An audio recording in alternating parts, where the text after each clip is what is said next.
हमें आज के एपिसोड में दिखाया जाता है, बेल कहता है, क्या ये एंशिएंट बैटलफील्ड है? तभी एरी कहती है, मैंने प्राचीन किताबों में पढ़ा है, हजारों साल पहले इस बीस्ट माउंटेन में गॉड एंड डीमंस की लड़ाई हुई थी। और बेल कहता है, तब तो ये उसी बैटल की जगह होनी चाहिए। बेल अपना मुंह फुलाते हुए कहता है कि उसने अचानक से हमारा किडनैप क्यों किया और हमें इस जगह क्यों भेज दिया। तभी एरी कहती है, चलो इस जगह से बाहर निकलने का रास्ता ढूंढे, और ये जगह तो उस जंगल से भी ज़्यादा बेकार है। तभी बेल कहता है, जिस होल ने हमें यहाँ गिराया था वो अब गायब हो गया है, हमें खुद ही इस दीवार को तोड़ना होगा। तभी वाइट टाइगर कहता है, खुद से तोड़ना, आपका मतलब क्या है? तभी बेल उस जगह के छत पर एक अटैक करता है, पर उस दीवार को कुछ भी नहीं होता है। और बेल कहता है कि मैं खुद से इस दीवार को नहीं तोड़ सकता हूँ। और बेल कहता है कि मुझे यहाँ पर किसी प्रकार का रुकावट महसूस हो रहा है जो मुझे गुस्सा दिला रही है। तभी एरी कहती है कि कोई रुकावट जिसे आप पार नहीं कर सकते।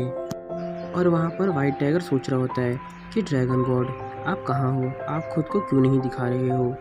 हमें अगले पेज में दिखाया जाता है, बेल कहता है, मैं अपनी पूरी शक्ति का इस्तेमाल करूँगा, तुम दोनों पीछे खड़े हो जाओ ताकि तुम्हें चोट ना लग सके। तभी एरी और वाइट टाइगर डरते हुए कहते हैं कि अपने पीछे मुड़ो। और जब बेल अपने पीछे मुड़ता है तो उसे पता चलता है कि पीछे जो कंकाल था वो अब जिंदा हो चुका है। और बेल कहता है कि एक कंकाल जो डीमन बन गया है। तभी एरी हैरानी से कहती है कि एक कंकाल मॉन्स्टर कैसे है और ऐसे मॉन्स्टर्स कैसे हो सकते हैं।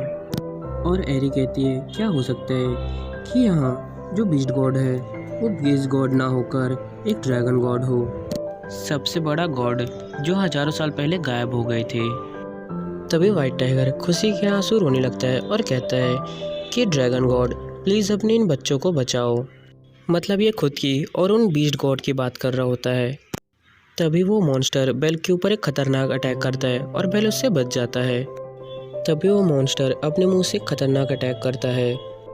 उस अटैक को देखकर बेल हैरान हो जाता है और बस देखता रह जाता है। तभी वाइट टाइगर एरी से कहता है कि ये ड्रैगन की सांस है, नीचे झुक जाओ। उस जगह पर एक बहुत ही बड़ा ब्लास्ट होता है और इससे एरी और वाइट टाइगर बच जाते हैं। तभी एरी आगे की ओर देखने लगती है और कहती है कि बेल कहाँ है।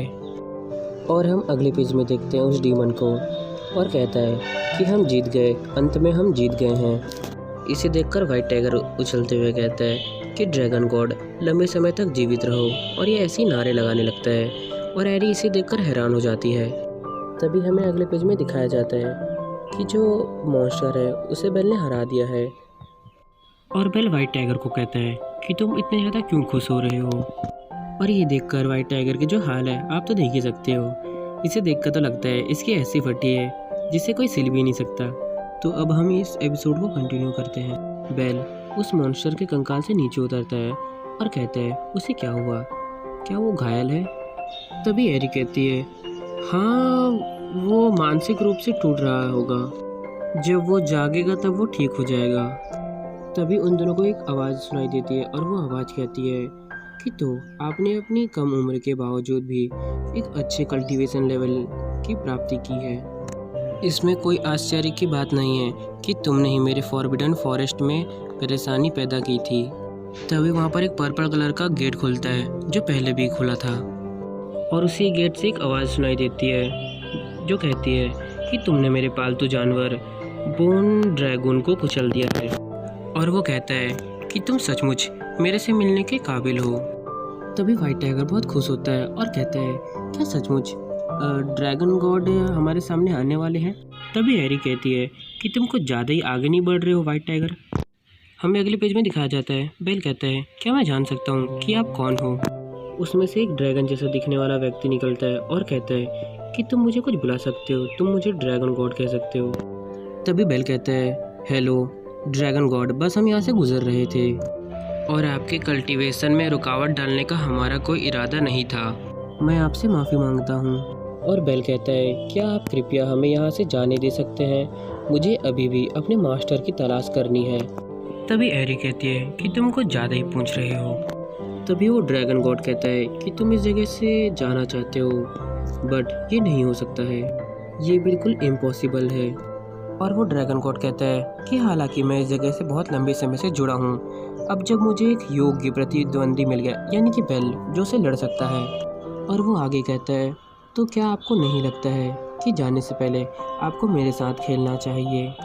तभी बेल कहता है, तो क्या आप वास्तव में इस समय यहाँ फंस गए हो और आप अकेला महसूस कर रहे हो? सभी लोग इस बात को सुनकर थोड़ी अजीब सी शक्ल बनाते हैं। तभी वो ड्रैगन गॉड कहता है कि इस स्वॉर्ड का नाम ग्रीन रीपर है। इसे मैंने एक स्वॉर्ड संत से लिया था जिसे मैंने हरा दिया था। और वो बेल से कहता है, तुम एक स्वॉर्ड मास्टर हो, तो मुझे अपनी तलवार से लड़ने की अनुमति दो। तभी हैरी कहती है, क्या उसका दिमाग पहले से ही खराब है? उसने बिल्कुल भी जवाब नहीं दिया। तभी वाइट टाइगर कहता है कि तुम चुप रहो। ड्रैगन गॉड इसलिए लड़ना चाहते हैं क्योंकि वो थोड़ा अकेला फील कर रहे थे और ऊब भी गए थे। तभी बेल कहता है, क्या मुझे अपने स्वॉर्ड के बारे में बताना पड़ेगा? मेरे स्वॉर्ड का नाम ब्लैकी है और मुझे ये स्वॉर्ड पहाड़ के पैर पर मिला था। तभी वो ड्रैगन गॉड अपने स्वॉर्ड से हमला कर देता है और कहता है, चलो लड़ते हैं। और ये हमला बहुत ही तेजी से बढ़ रहा होता है बेल की ओर। तभी बेल अपने स्वॉर्ड से उसके स्वॉर्ड को तोड़ देता है और ये देखकर ड्रैगन गॉड कहता है, बहुत अच्छे। तभी बेल कहता है कि आप मेरे साथ खेलना चाहते हो तो मुझे भी अनुमति दें। और बेल कहता है, लेकिन मुझे आशा है कि खेलने के बाद आप मुझे बताएंगे कि इस जगह को हम कैसे छोड़ सकते हैं। तभी ड्रैगन गॉड कहता है, दिलचस्प, सचमुच दिलचस्प है, तो आओ एंजॉय करते हैं। तभी ड्रैगन गॉड अपने कई सारे स्वॉर्ड्स को बनाकर कहता है कि मुझे लगता है कि आपकी तलवार का जो एबिलिटी है वो मेरे हरे रंग के डीपर का मुकाबला करने के लिए होता है जो पानी से जुड़ा है। और ड्रैगन गॉड कहता है कि उस मामले में मुझे 4 और लाने की अनुमति दे, जैसे कि आइस, अर्थ, थंडर, फायर। और ड्रैगन गॉड बेल की ओर 4 स्वॉर्ड से अटैक कर देता है। तभी एरी बहुत ज़्यादा हैरान हो जाती है और कहती है, लेजेंड्स कहते हैं कि ड्रैगन गॉड और स्वॉर्ड संत बैन हैं और इनमें से कई उनके हाथों मारे गए हैं और उन्होंने सभी 5 एबिलिटीज़ की होली स्वॉर्ड्स को जमा किया है। और एरी बेल को कहती है कि एबिलिटीज़ की लड़ाई में वो उससे नहीं जीत सकता है। कोई फ़र्क नहीं पड़ता है कि वो खुद कितना मजबूत है, जबकि उसकी तलवार चकनाचूर होने वाली है। तभी बेल एक के बाद एक सभी स्वॉर्ड्स को तोड़ते जाता है। ड्रैगन गॉड बहुत ज़्यादा डर जाता है और कहता है कि मेरे चारों होली स्वॉर्ड उसे नहीं हरा सके। और ड्रैगन गॉड कहते हैं, क्या उसकी ब्लैक स्वॉर्ड में डार्क एट्रीब्यूट दुनिया में सबसे दुर्लभ हो सकती होगी? और बेल ड्रैगन गॉड की ओर बढ़ते हुए कहता है कि मुझे पता नहीं है, लेकिन ब्लैकी एक सबसे अच्छी तलवार है। और ड्रैगन गॉड कहता है कि तुमने मुझे चौंका दिया है और उत्साहित भी किया है। तभी ड्रैगन गॉड होली स्वॉर्ड को बुलाता है और कहता है कि मैं तुम्हें हराकर तुम्हारी स्वॉर्ड लेकर अपने कलेक्शन को पूरा करूँगा। वैसे मैं एक बात बता दूँ, बेल के पास जो स्वॉर्ड है उसमें डार्क एबिलिटीज़ है और ड्रैगन गॉड बेल को हराकर इस स्वॉर्ड को हासिल करना चाहता है। और वो ड्रैगन गॉड कहता है कि मेरे पास एक हल्की तलवार है जो तुम्हारे डार्क स्वॉर्ड को हरा सकती है। तभी एरी डरते हुए कहती है कि इस स्वॉर्ड का उपयोग केवल डार्क एट्रीब्यूट्स का मुकाबला करने के लिए किया जाता है। यह और कुछ भी नहीं काट सकता, उसके पास ऐसा बेकार हथियार क्यों होगा? और बेल उसकी ओर बढ़ रहा होता है और कहता है, अगर तुम्हारा हो गया हो तो क्या हम आगे बढ़ सकते हैं? ड्रैगन गॉड एक ताकतवर हमला करते हैं और बेल भी एक ताकतवर हमला कर देता है। दोनों की पावर टकराती है। तो हमारा आज का वीडियो यहीं पर ख़त्म होता है। मिलते हैं नेक्स्ट वीडियो में, तब तक के लिए बाय।